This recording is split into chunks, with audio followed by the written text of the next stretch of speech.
The book of Jeremiah, chapter 50 and verse 22. A sound of battle is in the land and of great destruction. I'm going to start right there. I want to start off as always by giving all praise, all honor, all glory unto Yahweh, Bahashem, Yahweh Shai, Bahashem, Rachak Wadash.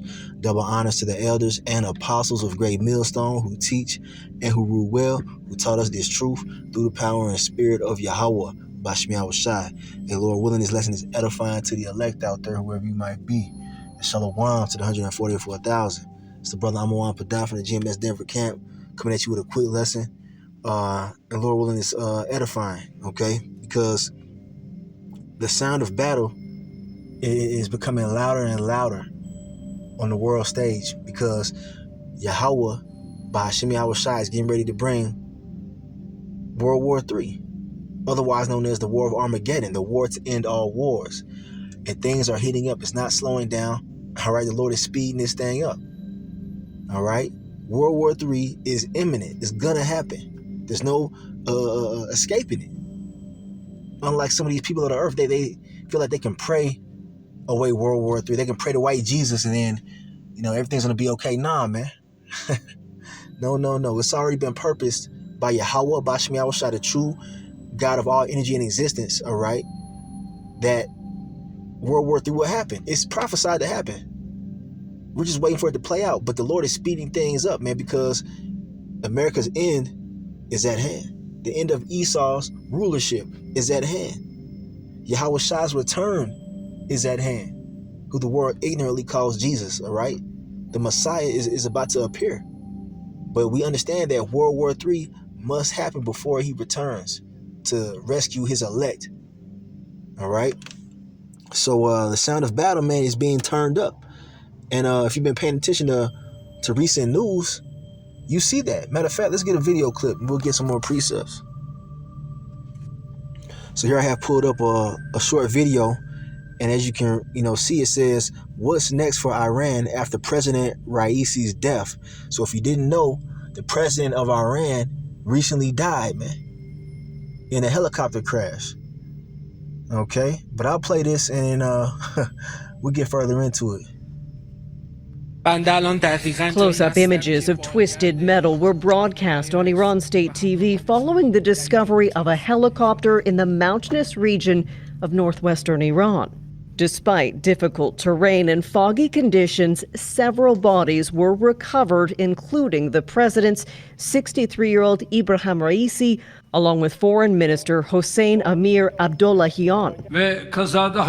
Turkey's president saying, I wish God's mercy to the late Raisi and the Iranian foreign minister and other officials who lost their lives in the accident. But not everyone is mournful.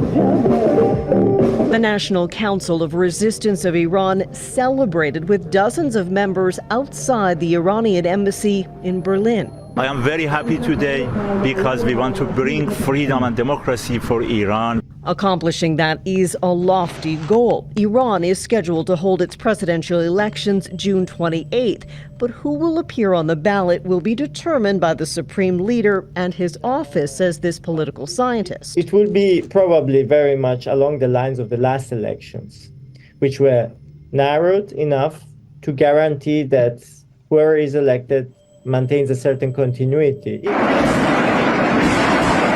Security, he notes, is a priority. It was just last month that Iran launched its first ever direct attack on Israel.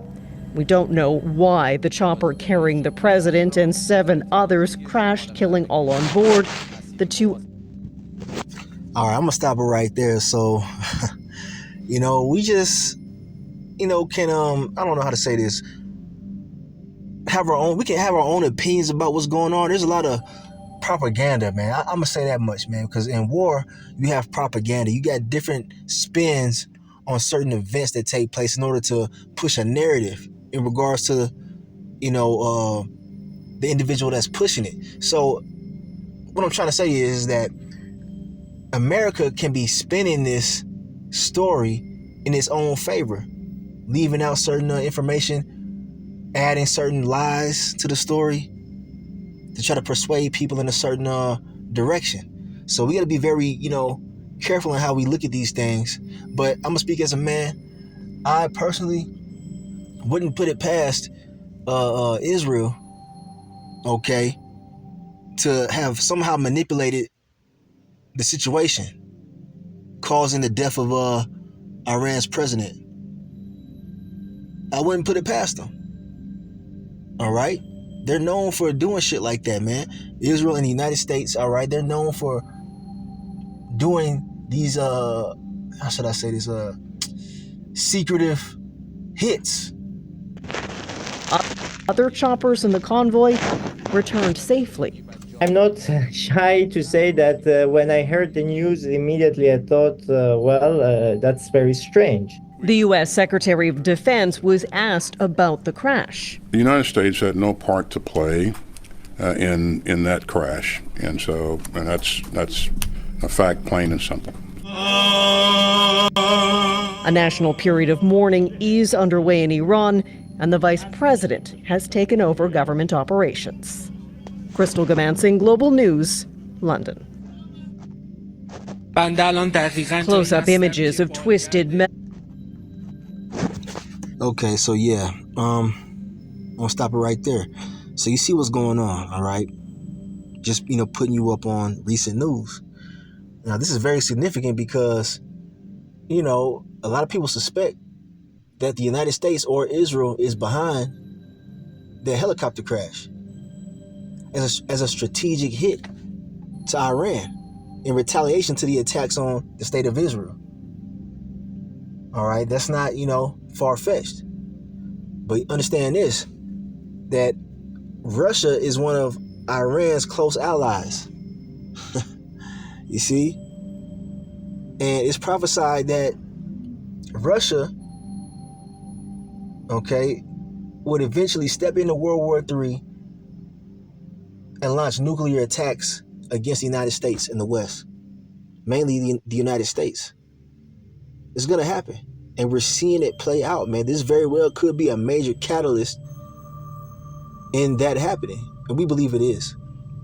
But more information is going to come out on this, as time progresses. But it's very interesting, man. They're saying it's suspicious. Okay, and there's like mixed stories, man. I've been hearing mixed stories, man.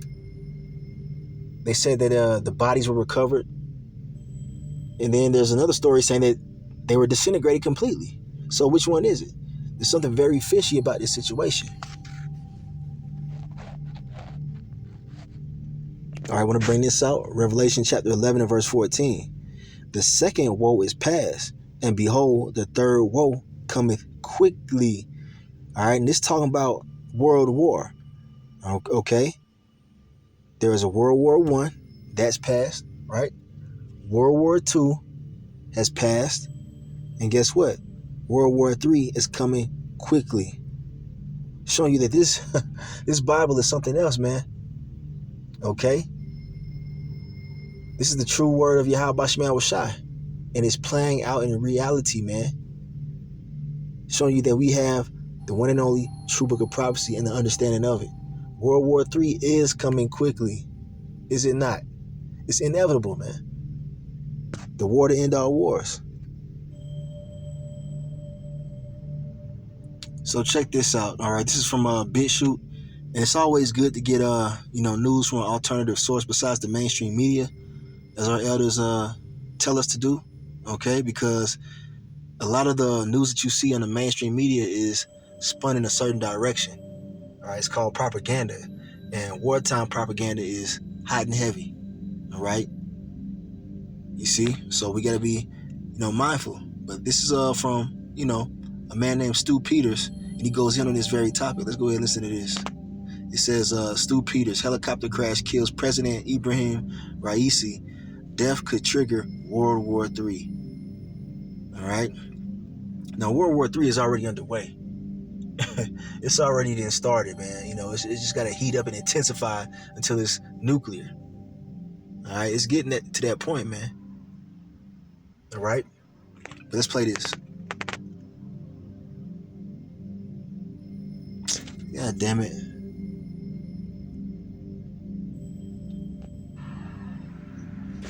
Possible political solution now. The only remedy is extreme accountability. Good evening and welcome to the Stu Peters Show. Well, in news that could shake the state of the entire world to its core, the president of Iran, Ibrahim Raisi, has been killed in what we're being told was a simple helicopter crash. Now, to get everyone up to speed here, Iranian President Raisi was confirmed dead on Monday morning Iran time. And while the situation is still obviously developing and lies are being told, the Iranians say, at least at this point, what's being told to us by this Zionist-funded media is that Raisi was a passenger on a helicopter flying through the mountains under dense fog, and that in the process, the helicopter just crashed, killing everyone on board and burning the aircraft as well as their remains so severely that nothing but ashes could be recovered. Imagine that. Now I'm gonna stop it right there. Now you heard in that first clip that I played, they said that the bodies were recovered. So which one is it? Were they burned up or were they recovered? See, man, you gotta, pay attention. There's a lot going on. You gotta be mindful, circumspect. But this is major news. Let's continue in the video. Now, it's notable that alongside Raisi were at least 8 other people, including Iran's foreign minister and the governor of Iran's eastern Azerbaijan province, and a prominent imam linked to the Iranian government. Reports started trickling out of Iran on Sunday American time, saying that Raisi had been involved in an accident, but he was believed to be okay. But according to the Iranians, the fog was so dense and the area of the crash was so remote that they had to wait until the sun came up to survey the damage, search for survivors, at which time their worst fears were realized. Now, keep in mind, these are just preliminary reports. This is a very fragile situation. There's obviously going to be a whole lot more propaganda and information to come out, but let's be honest. The likelihood of this being an accidental helicopter crash is extremely low. In fact, statistically, there's less than 1 death per 100,000 hours of helicopter flight. And when we factor in everything that's going on surrounding Iran and the Middle East, and when we factor in the precedent that America and Israel have been setting for years, the odds that foul play was involved skyrockets. We're just over a month removed from a massive, historically unprecedented Iranian attack on Israel. Iran launched hundreds, if not thousands, of drones and missiles and rockets into Israel's direction, and some of them hit their targets. Others were shot down, and not just by the U.S. taxpayer-funded Iron Dome, but by American aircraft, which were sent to the region along with the American military personnel to confront Iran by force. So, in other words, the United States directly intervened in the Middle East in a direct act of war against Iran by jumping in on behalf of Israel and engaging with Iranian weapon systems. And that's just scratching the surface.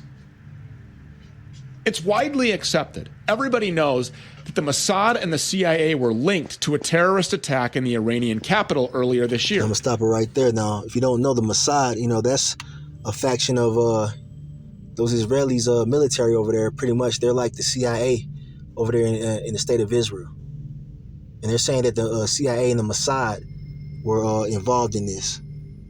All right, due to the Iranian attack on the state of Israel recently. So they're saying that this is possibly a retaliation by the United States and the Mossad. So, yeah, things are heating up. Let's continue on. And no matter what you think of the guy, 45th President Trump back in 2020 had Iranian General Qasem Soleimani assassinated. He was killed in an American drone strike. So with that said, it's extremely important that we remember exactly where we are right now, because this extends far beyond Iran. Just days ago, Robert Fico, the Prime Minister of Slovakia, was shot. He's expected to survive. But since taking office, Fico has refused to cooperate with the globalist war lobby that's trying to turn his country into an anti-Russia proxy. Much like the Iranians have refused to cooperate with the Zionist entity of Israel and surrender their ancestral homeland and everything around it to Israeli hegemony with U.S. enforcement. And just like we're supposed to believe that Fico's Ukraine-worshipping shooter acted alone. We're also supposed to believe that the United States and Israel had absolutely nothing to do with an ultra-rare helicopter crash that killed the president of Iran. Never mind the fact that satellite images and weather records from the crash region are being scrubbed from the internet. Look. دقیقاً تو همین تپه روبرو بالگرد سقوط کرده و تایید هم شد.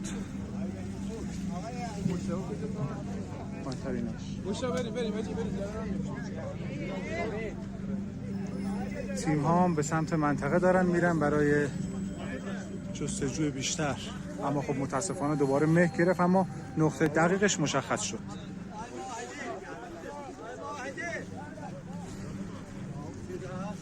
با روشن شدن هوا و افزایش دید این اتفاق افتاد و تونستم پیدا بکنم. Never mind that eyewitnesses say this fog came out of nowhere like nothing that they had ever seen before, as if it was synthetic, as if it was controlled, as if it wasn't really fog at all, but rather a weapon able to cause the conditions necessary for a helicopter pilot to lose his vision, lose control of his craft, and ram into the side of a mountain. This is the moment that Israel and all of its war criminal minions in the United States have been waiting for. And chances are, it's not an accident. The president of Iran is dead, and an orchestrated CIA Mossad-backed regime change is on the horizon.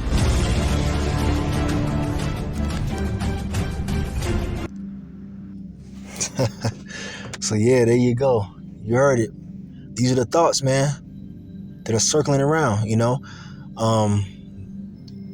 Yeah, man, things are heating up. If it comes out that the United States or the state of Israel had something to do with this, then it's going to cause a major uproar, man. Because if you don't know, like I said, Iran is an ally with Russia. Okay? This is going to cause Russia to step in, possibly. But we also understand that though things are heating up, prophecies are in order. We have to experience the mark of the beast, which is the RFID microchip, before World War III turns nuclear. But it doesn't mean that it's not going to intensify. All right? Yeah, man, get ready for the draft. They've been talking about that too, man. The United States talking about they're going to have a draft, man, because of the low numbers. Okay? The low recruitment numbers.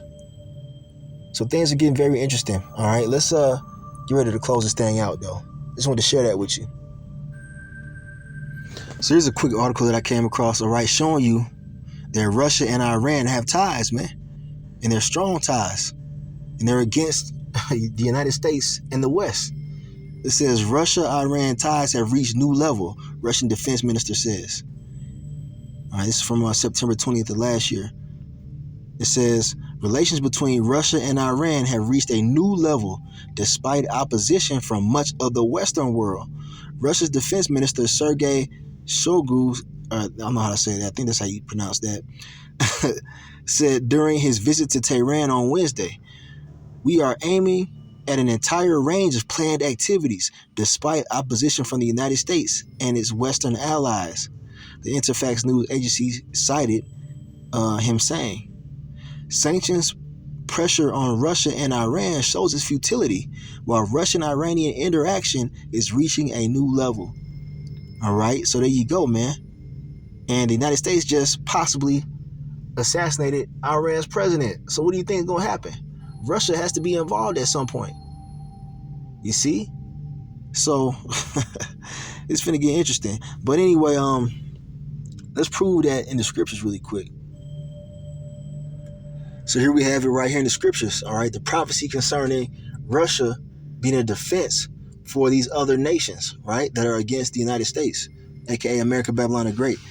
Now it says in verse 1, and the word of the Lord Yahweh came unto me, saying, Son of man, set thy face against Gog in the land of Magog, and the chief prince of Meshech and Tubal, and prophesy against him. Now, the chief prince of Meshech and Tubal, all right, is the same as Gog, all right? Gog is none other than Russia today, modern day Russia, you see?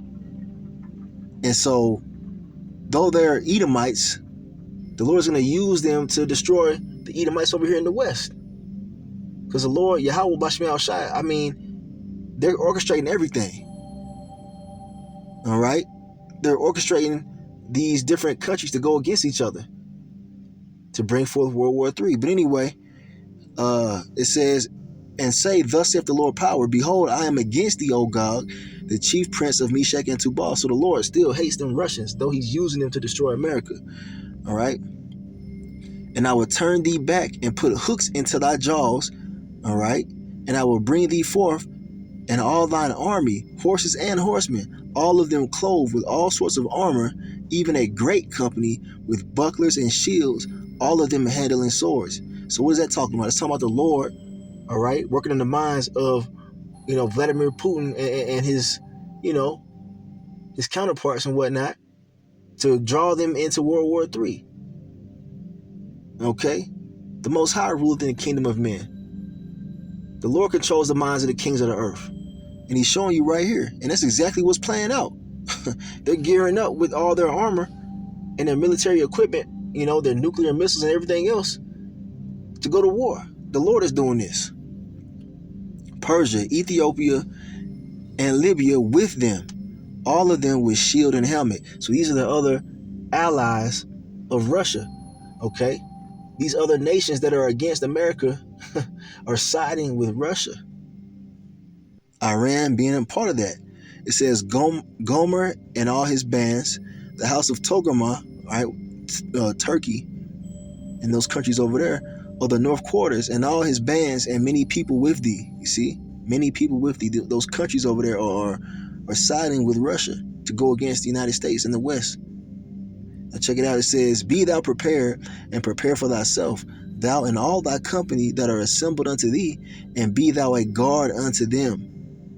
Russia is a guard unto these other smaller nations. Okay? So this is letting you know prophetically that Russia's going to step in at some point to go against America. It's going to get nuclear, man. I'm getting ready to close it. This is the book of Matthew chapter 24 and verse 6. All right, this is Lord Yahweh Shah speaking, letting you know of the signs that will be taking place on the earth before his return. Yahweh Shai being who the world ignorantly calls Jesus. His true name in the Hebrew is Yahweh Shai. And he gave his disciples the signs of his second coming. And it says, and ye shall hear wars and rumors of wars. See that ye be not troubled. For all these things must come to pass, but the end is not yet. All right, so we're hearing about these rumors of wars right now, man. Things are heating up. Tensions are rising, leading towards World War III. But it's not the end yet. There's still other prophecies that must take place, such as the mark of the beast, the RFID microchip being made mandatory to buy and to sell. Okay? That has to take place. The famine of the word has to take place. Okay? So, though things are heating up, the end is not yet, man. We got to wait for those other signs to happen. All right? But we're close, man. We're very close to the end of this thing. The Lord is wrapping this thing up, man. The Lord is wrapping this whole society up. It's gonna, go up in smoke. So just wanted to do a quick, news update. Lord willing, this was edifying to the elect. All right, wherever you might be out there, I want to give all praise, honor, and glory unto Yahweh, Ba'ashem Yahweh Shai, Ba'ashem Rakakwadash. Double honors to the elders and apostles of Great Millstone who teach and who rule well, who taught us this truth through the power and spirit of Yahweh, Ba'ashem Yahweh Shai. Kwame Yasharal and the Bible Bar. Shalom.